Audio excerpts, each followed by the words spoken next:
Yes, sir. What gets you fired from Vaynermedia? What gets you fired from Vaynermedia? That's a really good question.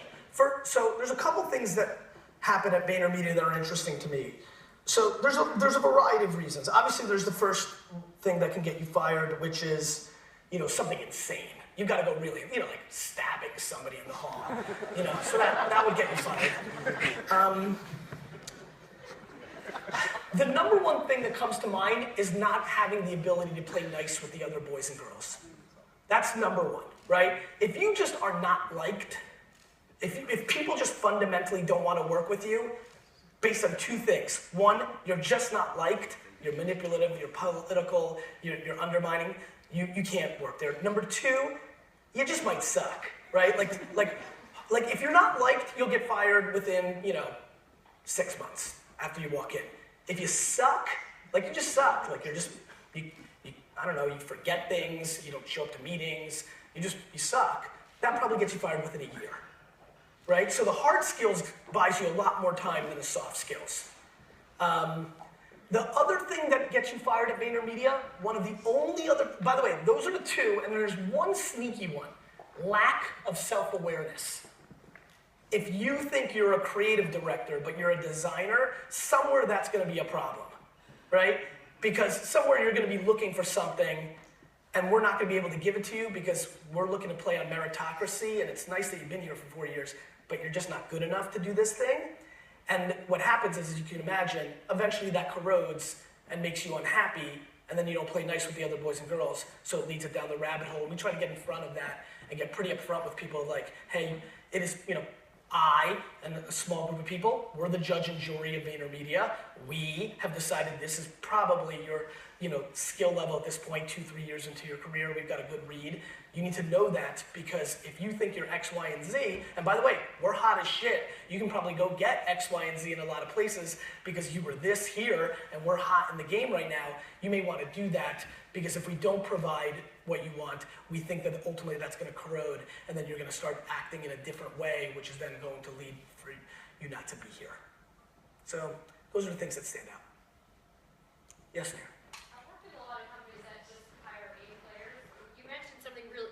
You mentioned something really interesting about making B, C, and D players successful. Yeah.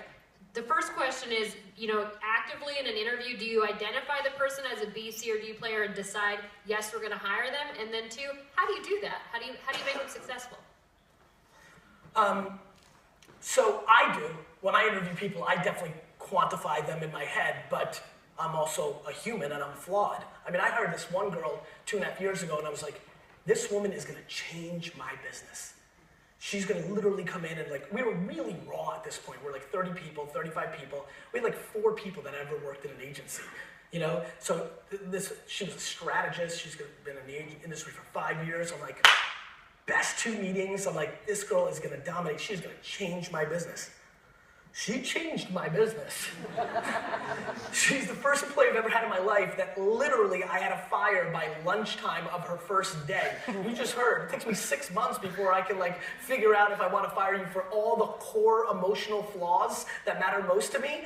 And literally, I've never seen a human being be able to ruin 9 people's lives in 3 hours as quickly as this girl. So, yes, I do, but I'm not always right. People, people move, behave, you start gaining context. People have a good first year, they're maybe an A. Bad, it moves. But the way it works is, it's insane to think that you're hiring only A players. There's no such, if you said your company hires only A players, that means that nobody reports to anybody in your company, that you're 100% flat. And if you're not, then you don't have that. Because I'm an A player and I'd never fucking work for anybody in my life. Right? And then the only other thing an A player could look like is only being willing to report to one other person. Right? So if your company has anything that looks like more than one person and then all flat, anybody in tier 3, not A. And I mean that. And what I mean by that is they may become A, but of that moment, they're not. And so what you have to do is create a culture that allows people to move into those places, at least in the one man's point of view of how he defines A and B, right? And so You know, it's like a freshman superstar basketball player. You know, does he start from day one?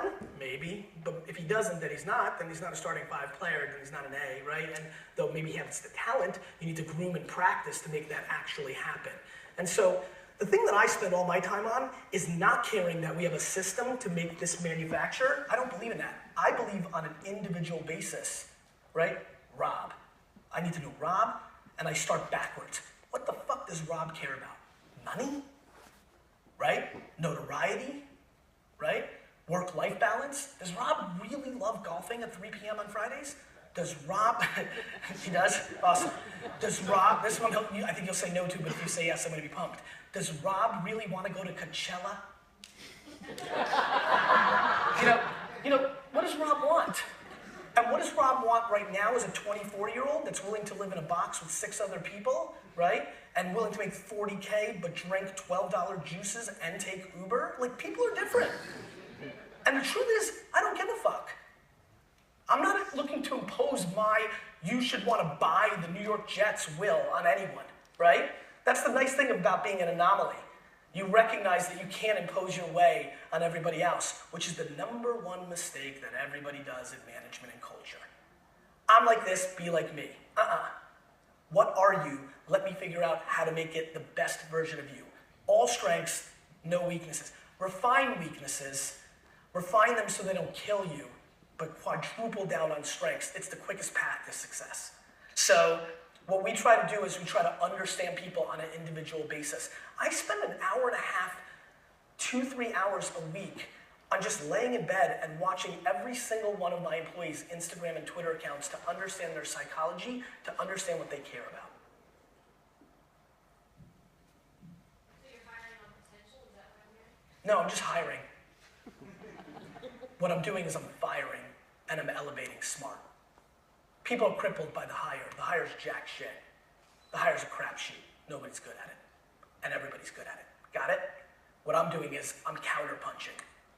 I'm reacting. I'm playing chess. So we're hiring. We're trying the best we can. You do what you can. You find people that are like-minded within your organization, you instill them into that system, right?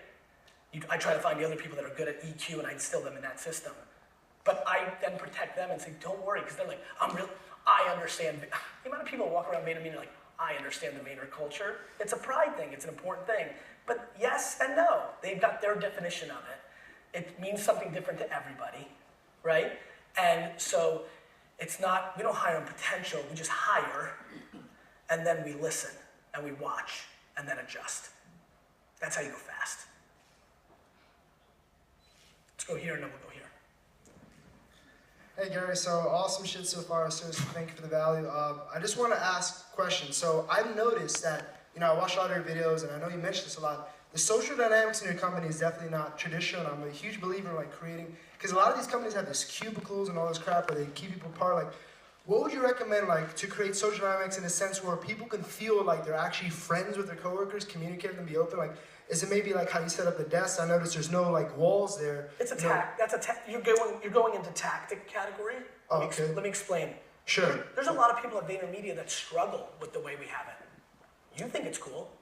I clearly think it's cool. Right? So I mean, how would you recommend then like building a culture where people could like be excited to go to work and like actually feel like their ideas can be listened to and like open, you know what I mean? Because obviously not everybody's ideas, especially in wartime, you can't be like, oh, let's take our ideas, but like, in general, so they could feel like their input matters and that they're excited to go there, It has nothing to do with the clothes you wear or the open seats or anything of that nature. If you think about what you asked me, the best way to make people feel like their ideas matter is by making their ideas matter. Whether they wear a suit and tie in a cubicle, or whether they sit with a hoodie in an open desk. Got it?